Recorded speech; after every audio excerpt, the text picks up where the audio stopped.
সরকারি টাকায় হজ বন্ধের ঘোষণা দেওয়া হয়েছে, এ বিষয়ে আপনার মন্তব্য জানতে চাই। এই বিষয় নিয়ে আলহামদুলিল্লাহ আমি আমার জানামতে সবার আগে সোচ্চার হয়েছি। আমরা আমাদের পেজে পোস্ট করেছি, বিভিন্ন ভিডিওতে আমরা বলেছি, বিভিন্ন জায়গায় আমরা আহ্বান করেছি যে সরকারি টাকায় হজের যে একটা কালচার আমাদের সমাজে প্রচলিত আছে অনেক বছর যাবত, যারা যখন সরকারে থাকে তারা তখন তাদের অনুসারীদেরকে, রাজনৈতিক নেতাদেরকে, মন্ত্রী এমপিদেরকে, তাদের আত্মীয় স্বজনদেরকে সরকারি টাকায় হজ করায়। আমি এই বিষয়ে জানার জন্য একজন সাবেক হজ পরিচালক, হজ ডিরেক্টর, তাকে ফোন করেছিল যে এই ফান্ডটা কোত্থেকে আসে কি। তো তিনি বললেন যে সরকারি একটা বড় অ্যামাউন্ট, কয়েক কোটি টাকার একটা ফান্ড, এটা হজ পরিচালনার জন্য দেয়া হয়েছে। সেই টাকা যেটা দিয়ে হাজিদের সার্ভিস দেওয়ার কথা, সেবা দেওয়ার কথা, সেবার মান বাড়ানোর কথা, সেই টাকা দিয়ে এই রাজনৈতিক নেতারা এবং তাদের অনুসারীরা তারা সাধারণত হজ করে।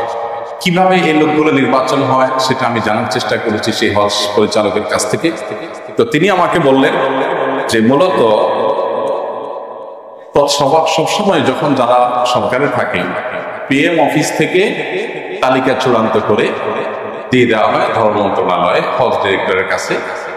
তারা এই লোকগুলো সরকারি খরচে হজ করার ব্যবস্থা করে। আমি একজন বড় রাজনৈতিক নেতা, নাম বললে সবাই চিনে যায়, মন্ত্রী ছিলেন এক সময়, গত বছরের আগের বছর, সম্ভবত 1 বছর আগে অথবা 2 বছর আগে মক্কাতে তার একই হোটেলে তার সাথে দেখা হয়ে গেছে অনেক বড় রাজনৈতিক নেতা। তো প্রসঙ্গত তার হজ সম্পর্কে জানলাম। তো তিনি বলছিলেন যে আমি এর আগে সরকারি টাকায় হজ করছিলাম, তো ওইটা হয়েছে কি হয় নাই সন্দেহ হয়েছে, এই জন্য এবার নিজের টাকায় আসছে। তাই বললাম যাক, আল্লাহ তাআলা আপনাকে সুস্থ রুচি দিয়েছেন, এটা তো অ্যাপ্রিসিয়েট যোগ্য। জনগণের টাকায় হজ করলে হজ হবে এটা চিন্তা করেন কোথেকে? জনগণ সরকারকে টাকা দিয়েছে কাউকে হজ করানোর জন্য না। সরকারের এই ক্ষমতা নাই যে জনগণের ট্যাক্সের টাকায় বা রাষ্ট্রের টাকায় মানুষকে হজ করা। রাষ্ট্রের টাকা রাষ্ট্রের কল্যাণে কাজ করবে, টাকা দিয়েছে জনগণ, হজ করবে উনি কেন? এটা তো রাষ্ট্রের কোনো প্রয়োজন না। হ্যাঁ, রাষ্ট্রের তরফ থেকে একজনকে অসুস্থতার জন্য চিকিৎসা দিচ্ছে, সেটা একটা জিনিস। হজ তো যা অর্থ তার উপরে বর্তাবে, যা অর্থ নাই তার উপরে হজ বর্তাবে না। অতএব এটি আমিও দেখেছি যে একজন উপদেষ্টা ঘোষণা দিয়েছেন যে এই বছর সরকারি টাকা কোনো হজ হবে না। এটি সাধুবাদ জানানোর মতো একটি ঘোষণা, সরকারের একটা যুগান্তকারী সিদ্ধান্ত। আমরা আশা করব পরবর্তীতে যারাই সরকারে আসবেন তারা সৎসাহস করবেন সরকারি টাকায় কোনো হজ যেন না হয়। ওই হজ পরিচালক আমাকে বলেছেন যে ভাই, সরকারি টাকা হজের আরেকটা অনাচার হলো, এর কারণে আরেকটা সমস্যা তৈরি হয়। সেটা হলো সাধারণত এই সরকারি টাকা যারা হজ করে এরা একটু ভিআইপি হয়, রাজনৈতিক নেতারা। তো আমি হজ অফিসার ওখানে একাধিকবার গিয়েছি, আমি দেখেছি সেখানে এই ভিআইপিদের নিয়ে হজ অফিসার এবং তার হজ ডিরেক্টর, হজ অফিসাররা, হজ সাথে রিলেটেড কর্মকর্তা কর্মচারীরা বেহাল দশা থাকে। মন্ত্রী সাহেবের লোক আসছে, এমপি সাহেবের লোক আসছে, ফোন দিচ্ছে, ওনার ব্যাগ টেনে দিতে হচ্ছে, ওনার জন্য স্যাক্রিফাইস করতে হচ্ছে, উনি আসতে দেরি হচ্ছে, এয়ারলাইন্সে রিকোয়েস্ট করতে হচ্ছে, এগুলো নিয়ে ওনারা ব্যস্ত থাকে, সাধারণ হাজিদেরকে সার্ভিস দেওয়ার সময় থাকে। এই জন্য সরকারি টাকায় এই বাকাওয়াতি করা, এই হজ করা, এটা বিলাসিতা ছাড়া কিছু না, এটা ইবাদত না, এটা কি বিলাসিতা। অতএব এটা বন্ধ হওয়ার যে সরকারি উদ্যোগ আমরা শুনেছি, এটা একটা যুগান্তকারী উদ্যোগ হয়েছে, চমৎকার উদ্যোগ হয়েছে। পরবর্তী সরকারগুলো এটা ধরে রাখার চেষ্টা করতে হবে ইনশাআল্লাহ তাআলা। বিনা প্রয়োজনে বিনোদনের জন্য ছবি তোলা জায়েজ আছে কিনা? আমাদের দেশে অনেকেই বিভিন্ন ব্লগ ভিডিও করে কিংবা ইসলামী নাশিদের জন্য ভিডিও বানায়, এগুলো কতটুকু জায়েজ?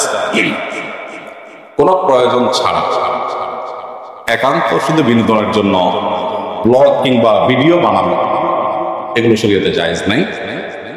বিশেষ করে শখের বশত যদি এগুলো করা হয়, কেন? কারণ হলো এটা নিয়ে আমাদের ইখতিলাফ আছে। আর এই জাতীয় ছবিগুলো বেশিরভাগই পর্দা প্রসিদ্ধা মেনটেন করা হয় না, বেপরদিগি থাকে। এই সমস্ত কারণে এই জাতীয় বিষয়গুলো অ্যাভয়েড করতে হোক, তাকওয়ার দাবি, এহতিয়াত এবং সতর্কতার দাবি, এই জাতীয় বিষয়গুলো অ্যাভয়েড করা, বেঁচে থাকে। তারপরে যদি আপনি করেন বা করতে হয় তাহলে একান্ত চেষ্টা করবেন যে যাতে শরীর পর্দার বিষয়টা লঙ্ঘন না হয়, নারী পুরুষ মিশ্র না থাকে, এবং এটা প্রিন্টেড না। কারণ ওলামায়ে মতে ফটোগ্রাফিক্যাল ছবি জায়েজ, কিন্তু সেটা প্রিন্ট হয়ে গেলে সেটা জায়েজ থাকে না। তো ইখতিলাফের ঊর্ধ্বে থাকতে পারাটাই হলো নিরাপদ, সেটাই হলো উচিত এবং অধিকতর ভালো। মসজিদের মাইকে মক্তবের ছাত্রছাত্রীদের প্রতিদিন ডাকা এবং অভিভাবকদের বাচ্চাদের পাঠিয়ে দেওয়ার জন্য বলা যাবে কিনা?